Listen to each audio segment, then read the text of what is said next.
చెప్పాలంటే ఇండియా నౌకని అది అటాక్ చేసి రెండవ నౌకని ఇరాన్ చాలా పెద్ద తప్పిదం చేసిందని చెప్పొచ్చు. ఎందుకంటే ఇండియాకు ఒకటి ఉంది, న్యూట్రల్ స్టాన్స్.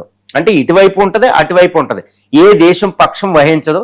కేవలం తన ఎనర్జీ సెక్యూరిటీని, ఇండియన్స్ అక్కడ ఉన్న 90 లక్షల మందిని, ఎందుకంటే ఇరాన్ విచ్చలవిడిగి అటాక్ చేస్తుంటే మనకి 90 లక్షల మంది అక్కడ ఆపదలో ఉన్నారు. మరి వాళ్ళని రక్షించుకోవాల్సిన అవసరం ఇండియాకు ఉంటది. కానీ ఇరాన్ ఆపదలో ఉంటూ ఒక షిప్ని అమెరికా పేలితే 2 షిప్లకి భారతదేశం ఆశ్రయం ఇచ్చింది హ్యుమానిటేరియన్ గ్రౌండ్స్ లో, ఇండియన్ ఓషన్ లో. కానీ అది గుర్తు పెట్టుకుని కైమనీని, అది లేట్ అయినా కైమనీ, ఎందుకంటే కైమనీ మొదటి అటాక్ జరిగితే చనిపోయాడని ఎవరికి తెలుసు. ఇండియా ఎన్నో ఆలోచించదు వ్యూహాత్మకంగా. కాబట్టి ఇరాన్ ఇండియాని శత్రుగా చూడడం అనేది ఇరాన్ చేసే అతి పెద్ద తప్పు అండి ఇక్కడ. ఎందుకంటే చాలా పెద్ద తప్పిదం. ఎందుకంటే ఇండియా ఉక్రెయిన్ యుద్ధం, రష్యా యుద్ధం జరుగుతుంటే ఇండియా ఉక్రెయిన్ వైపు లేదు, రష్యా వైపు లేదు. రష్యా ఆయిల్ దిగుమతి చేసుకుంది కాబట్టి రష్యా వైపు వ్యవహరించినట్టు ఉంది, కానీ తటస్థంగా ఉంది.